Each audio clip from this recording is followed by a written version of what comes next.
What? Did you think I was going to use the same music for book 2? Come on, I've got 8 music tracks, 1 for each book, and they're even themed to the books as well. So, it's time for The Way of Tiger, book 2. Here we go. I am Ninja. My parents are the heaven and the earth. My home is my body. My power is loyalty. My magic is training. My life and my death is breathing. My body is control. My eyes are the sun and the moon. My ears are sensitivity. My laws are self-protection. My strength is adaptability. My ambition is taking every opportunity with fullness. My friend is my mind. My enemy is carelessness. My protection is right action. My weapons are everything that exists. My strategy is one foot in front of the other. My trust is in quad. My way is the way of the tiger.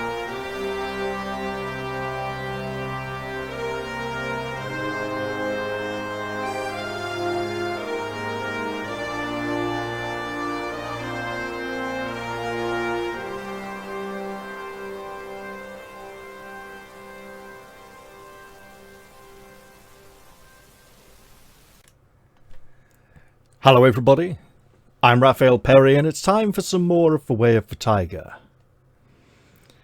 Now before we go any further, a viewer, did I mention this last time? I don't think I did. Right, yeah, cool, here we go. Lottery, who some of you may know from my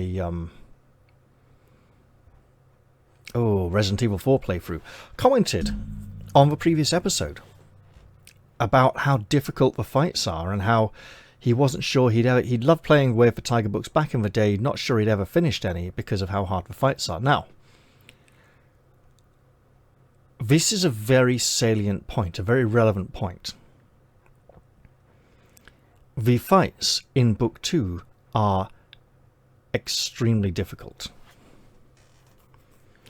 Almost every fight in book 2, with some exceptions, has you being fully restored to health before the next fight. Occasionally it's 2 fights back to back.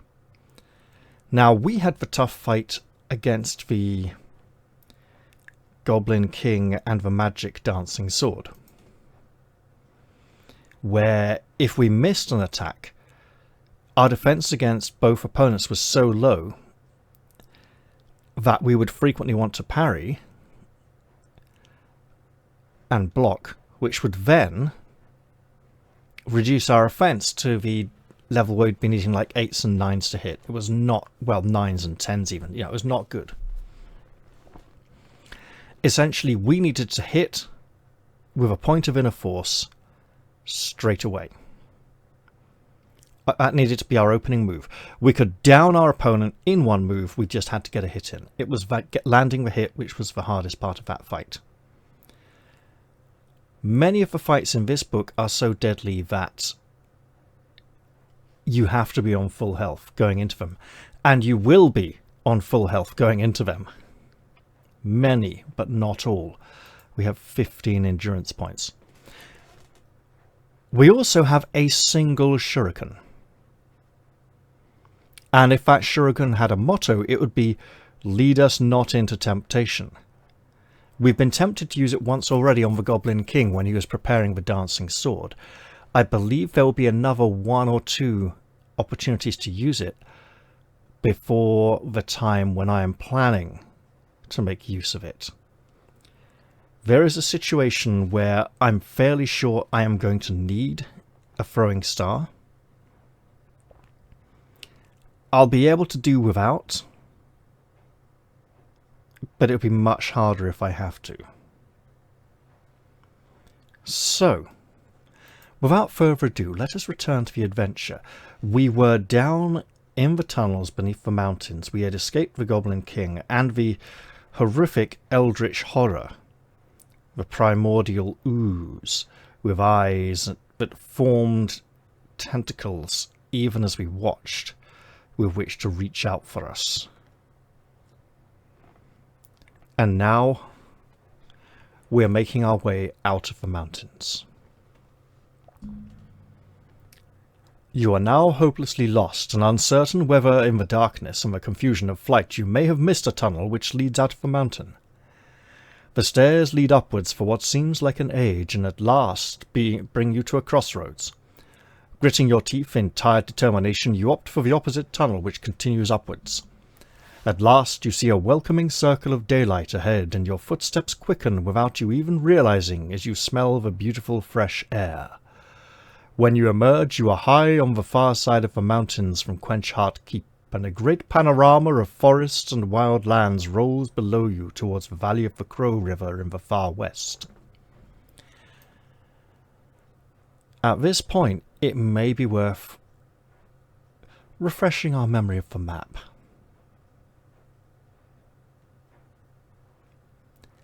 And as I struggle to drag the mouse far enough to get to the relevant section, there we go. Excellent.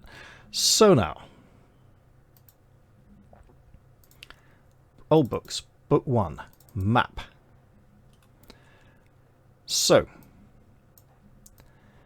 we've escaped from Quenchheart Keep. We've gone through the Goblin's Teeth Mountains, which are less of a splodge and more of a somewhat diagonal range on the updated newer maps.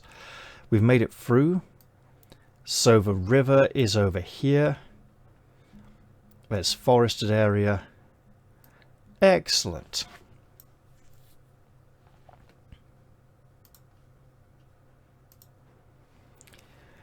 You put several miles between yourself and the Goblin's Teeth Mountains before pausing to rest after the rigours you have endured. You are awakened from a deep sleep lasting a day and a night by a light rain falling. That's a long sleep. It is the beginning of a beautiful summer's day. You may restore up to 4 points of lost endurance, and absolutely shall do, taking us back up to 19. You'll notice a comma if I'm wounded and it's a wound, no comma if it's healing, not a wound, because I can then add a comma when a new wound needs to be added. Whereas when a wound is added in battle, another could immediately follow. That's why I do the commas that way, in case any of you were wondering. The Sea of the Star glitters in the occasional sunlight of the south, and you decide to continue west to the shore of the Endless Sea so that you may avoid crossing the Man March, where you know now have many foes. The only beings of any interest that you espy are a few stocky mountain dwarfs, like small specks on a far-away hilltop. After 2 days' travel, you leave the woodlands behind the climb towards a line of conical hills.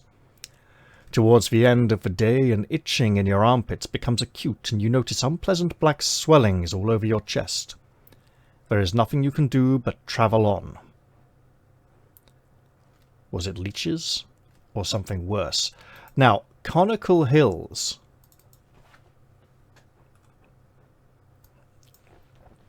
So, Dwarahame would be the dwarf home.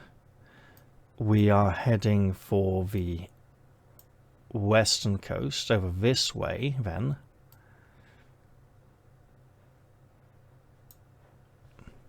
Conical hills sounds like barrows to me. Not long barrows, but barrows, you know, the normal kind.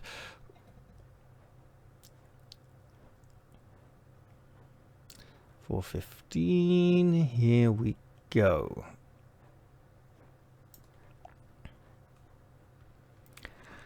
The map which you took from Yaemon, Grandmaster of Flame, shows little detail of these lands, so you decide to climb the tallest of the hills to spy out the lie of the land. The top of the hill is unusually flat. Again, conical hill with a flat top, probably a burial mound. Before you reach the crest, you hear a shout of horror but cannot see the man who uttered it. You move forward stealthily and a strange sight greets your eyes. 4 young men leap to their feet in surprise as a ghostly, faceless figure in blackened, rusty mail, like a long-buried but preserved barbarian warlord, seems to drift above the ground towards them from the entrance of an ancient burial mound. One runs towards it, sword drawn. "No, Vespers! It will take your soul!" roars a priest in white. A third steps forward diffidently and casts a spell which causes a cloud of yellow gas to blossom around the fighter and the apparition, as a fourth man with a green shield and cloak, each bearing a white cross, hurls a warhammer. The man in white strides forward, whirling the flail of spiked chains, and the boiling fog of gas swallows all of them up, bar the magician who casts the spell. Will we run to help them, or wait unseen and watch? We will absolutely run to help.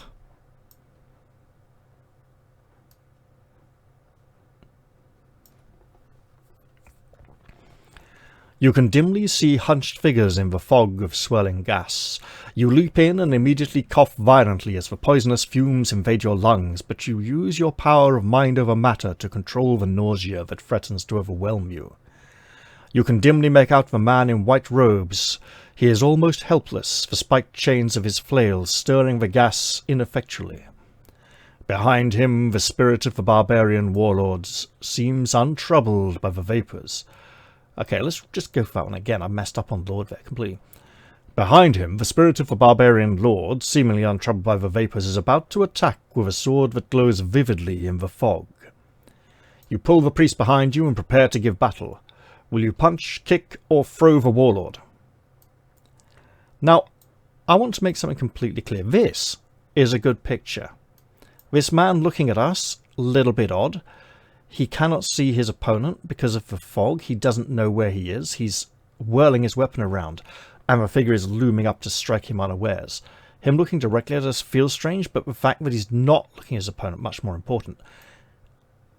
That's not really what I wanted to bring up. The point I wanted to bring up was that in the illustrated remakes, this man is completely gone, and all we get is like a full figure illustration of the barbarian lord, which is good and very similar to this, but I feel nowhere near as dynamic or threatening as this scene where we have a hapless victim about to fall to his glowing blade. Now,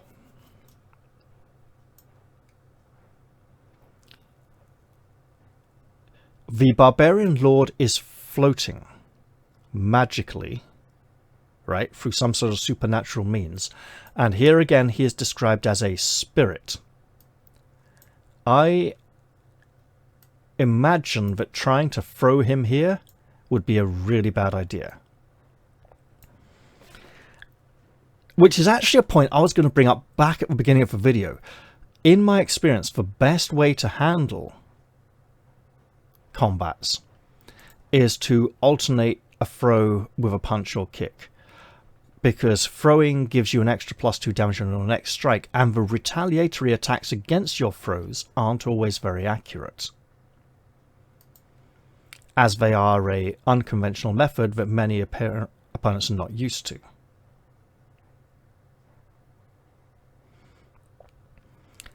I did also mention that the fights in this book are very dangerous. I made it through book 1 with a +1 kick and +1 fate modifier. I did miss out on a +1 punch modifier, and I'm okay with that. But essentially, these fights do feel much harder than the ones in book 1.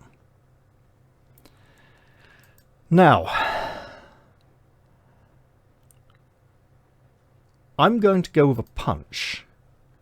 I do remember this being a pretty tough fight. Let's see how it goes. It's also worth trying both the punch and the kick to see what your opponent is weaker against, as the opponent defense will vary against different moves based on their skill, your skill, what they're used to, and so on, right? The undead barbarian warlord lumbers towards you, its dark eyes pits of evil. You decide to put all of your strength into your blow using the Iron Fist Punch. The undead warlord's defense against the Iron Fist Punch is 5. He's rather easy to hit. His endurance, is 14.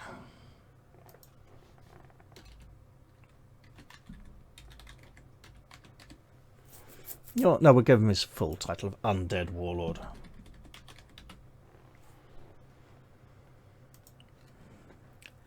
And let's roll 2 dice. And we bloody miss. Game, why do you hate me so much?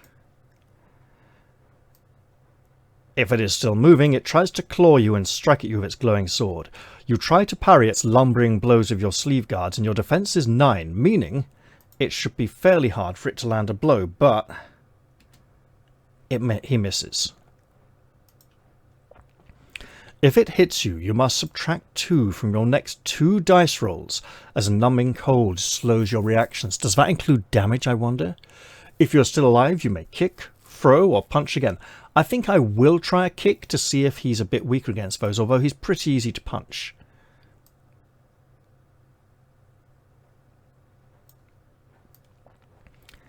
The face of the undead barbarian is slack, but the eyes within it are windows to a soul forfeited forever. You leap and drive the ball of your foot towards the dark eyes. Defense against the leaping tiger kick is 6, 1 higher than the punch, but we have a +1 punch modifier, meaning we basically have the same odds either way. Bam! Big kick connects. Section 74. If you have struck the undead warlord for the first time, turn to 30.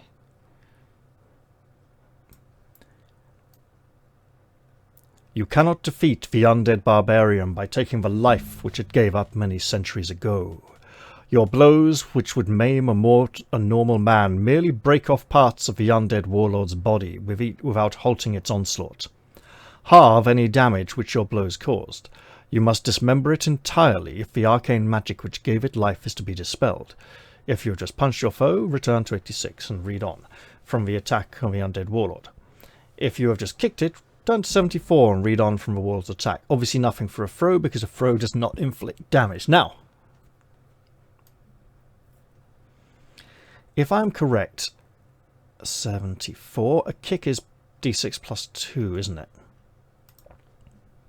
Let's throw open book 1 here for reference.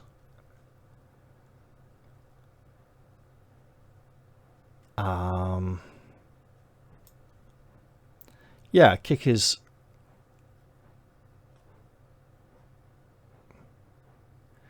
an extra 2.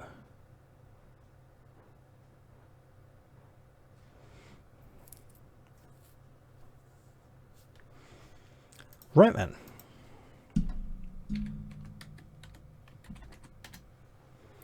Seven, half it. I will generously round down for the warlord. He has 11 endurance points remaining.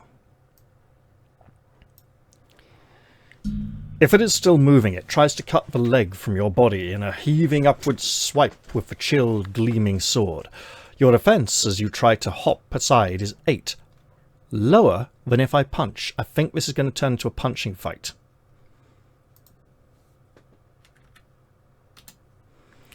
Ooh, that 7 doesn't quite get us. If you're still alive, you may punch. I shall. I feel that attempting to throw the undead warlord is a bad idea. So we're going for the Iron Fist punch, which, as we know, is a straightforward, almost boxer-like punch. I mean, it's not, but it, you know, much easier to hit, which means I do hit. Excellent. A mere 1d6, though. Okay, just click the button. There we go. What? Oh, look, I'm rounding down to a minimum of 1, which means I should round up. Yeah, which means that did go down to a 10. There we go, instead of 11. Right. He then tries to claw and strike at me with his glowing sword. My defense is now 9 instead of an 8, which is much better. He misses. Excellent. I shall punch again.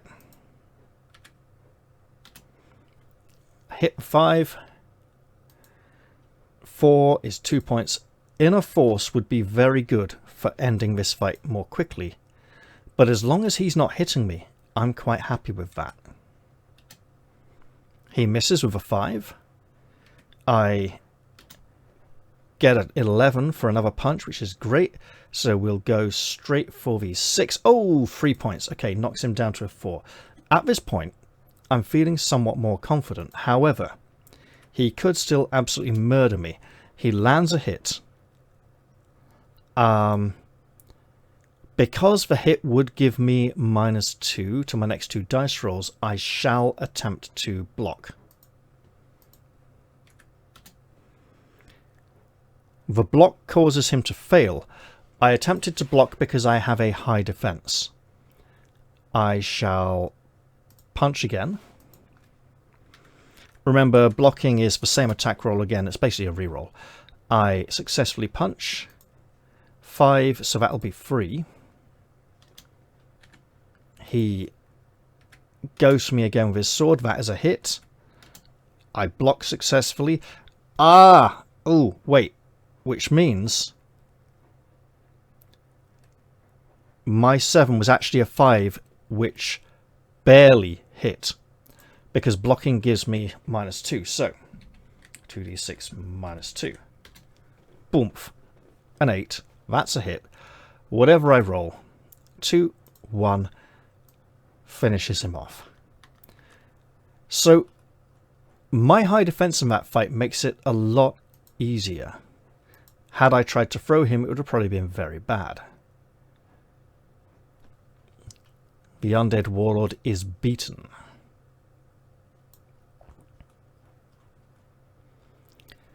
The undead warlord is no more than a shredded mound of grotesque decay. The dark light in its eyes has gone, and the blade of its sword turns to smoke before your eyes. A sudden breeze lifts up, wafting the yellow gas away from the hilltop, and you look around.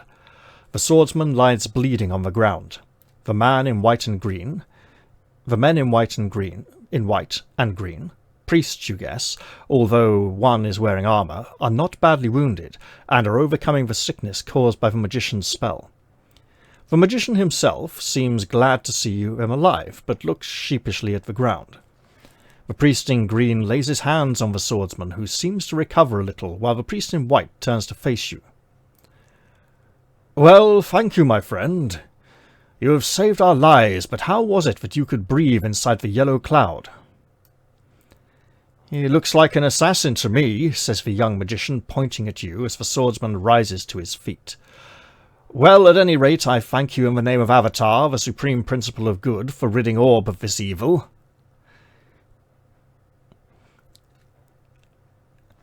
Despite the fact that their recent performance suggests otherwise, you judge them powerful adventurers, hardened in the wilderness of Orb. I'd say around level 2 or 3... Wait. No. Stinking Cloud's level 2 spell, they're at least level 3. This is 1st edition, which means for level 3, if they had a thief in the party, he would be like level 4. Let's see.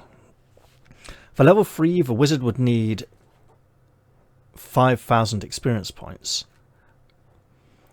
which would put the 2 clerics at... They need like 3,000 for... Wait. 3 or 4,000. The fighter needs 4,000 for level 3, right? I can't... Because clerics start a bit... Basic clerics... Not advanced clerics, but basic Dungeons & Dragons clerics didn't even get spells until level 2, which was actually a really good test of faith. At level 1, they were just a worse fighter, whose faith would eventually be rewarded, and there was no guarantee they would make it to level 2. In advanced Dungeons & Dragons, clerics started getting spells at 1st level, and their experience... requirements to level were not altered to reflect this at all.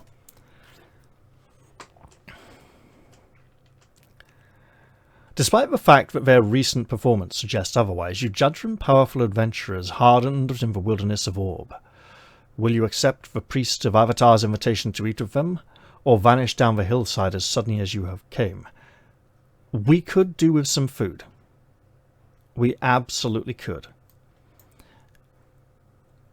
And if anyone comes to give us any trouble, these people are likely to stand up for us since we saved them. Let's enjoy a hearty meal, especially as it's not our own rations, right? The adventurers eye you warily, but give freely of their food, dried meat and oatmeal biscuits. You recognize the second priest to be a follower of the goddess Illustra, goddess of life, consort to Avatar, the supreme principle of goodness. There are a lot of word names in this setting. Gods with names like Avatar, or Vile, or Nemesis. This was an intentional choice. It was the setting the guys originally played in. It was the way the GM liked it. He liked to have things with very obvious word names that clearly defined what a thing was. So it kind of comes from that. The priest in white, who tells you his name is Tybalt, begins to criticize the young magician. He's the one who roared, isn't he? "In the name of all that is good, Eris, what demon possessed you that you should cast the noisome vapours around a being that does not need to draw breath to exist? If not for our saviour here, we would have joined the wraith in its barrow by now. It's a fine magician who cannot even dispel his own magics." So dispel magic would be a 3rd level spell. We will learn that the clerics are capable of... one of the clerics at least is capable of 3rd level spells. The magician might not be. So they're not entirely low level adventurers. This isn't their first outing. But they're still relatively new enough that they could make mistakes like this. Eris blushes and turns away, but the swordsman Vespers moans. "My sword arm will never be what it was. I said that we should not have taken up with the worshipper of a chaos god." Eris begins to laugh as you accept some food. The second priest, whose name is Taflur and wears a white cross on green and follows the goddess Illustra, says that he knows that Eris made no more than a simple mistake, but he suggests the magician give Vespers his Sunstar ring as the swordsman's sword arm is crippled beyond magical healing. If you have the Goblin King's sword, you can do something here. Let's do it. We have the Goblin King's sword, and the dancing sword is a warrior magic item that warriors know how to use, and something that we, a monk, do not know how to use. You remember the dancing sword, which is of no use to you, but obviously very magical. Pulling it out, you show the adventurers, and the swordsman's eyes light up. He wears a grey surcoat with an unfurled scroll emblazoned across his chest, a symbol which holds no significance to you. He asks to look at it, and you sense that it is safe to let him hold it. His brows furrow in concentration, and he murmurs quietly until the sword leaps from his hands into the air, ready to do his bidding. The adventurers exclaim out loud. This is a sword of wondrous power, but it needs a command of the magic language used on the spell-casting scrolls in order for it to be usable. Taflur of the Illustrian priesthood suggests to Eris that he give you the Sunstar ring so that Vespers can keep the sword. Eris protests, but Tybalt adds the weight of his argument to Taflur's, and at length he gives you the Sunstar jewel. He tells you that if you speak the word Rahelios, a sunstar will burst from the ring and explode with great power. Tybalt adds that it is useful to point the ring at one's enemies rather than at oneself. As night approaches, you decide to go down with them to from the Barrow Hill and take your turn at keeping night watch. We now have the Sunstar ring.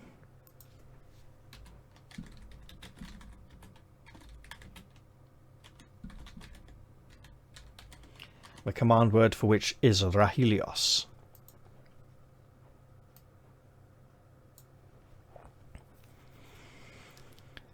The night passes uneventfully, but when you awake in the morning you find yourself in the grip of a raging fever, in which case I am extremely grateful that I remained here with them instead of travelling off on my own. Large black swellings cover your body, and you drift into a delirium in which you dream that you are helpless, outside the gates of the Temple of the Rock, on the island of tranquil dreams, and surrounded by all the foes you have killed. When the sun is high in the sky, awareness returns as Tybalt lays his hand upon your brow and, praying to Avatar, begins to chant. As he chants, the plague which you have caught in the goblin caves is drawn from you, and you are left weakened but cured. Taflur examines your body for wounds and cures any that he finds. You regain any points of endurance you have lost, meaning, if those 2 fights have been particularly hard on us, we would now be at full health once more, prepared for another deadly combat. There's a lot of this in this particular adventure, not so much in the first book, where we can go into a fight wounded from a previous encounter and still have a decent chance. The adventurers keep watch over you for another night until your strength returns, and you ask them about the lands which lie between you and the endless sea. They tell you that the lands and mountains to the south are peopled by dwarves who are suspicious of men and inhospitable. The way southwest leads through a rough country where brigands often ambush helpless travellers. To the west, the land is open, giving little cover. In either case, they say, all paths lead to the city of Harif on the Crow River, and you are bound to come there on your way to the shores of the endless sea. When you are ready to go on your way, you thank them for their help and set off through the hills. We can travel west or southwest. Whichever way I went last time is the way I would like to go again. It's also the way where a series of incredibly bad dice rolls ended my previous playthrough. So, in the interest of my morale, I'm going to end this episode here, so that if I do go off and die in the next one, at least I will have made it this far and feel good about this point. Alright. Thank you all very much for watching. This is indeed the end of the episode. I hope you've all enjoyed this one, and I'm going to have fun putting the Barbarian Warlord and the group of adventurers in the thumbnail, or decide if I just want to do the Warlord on his own. Right. See you all next time, guys, and thank you very much for watching. Bye-bye for now.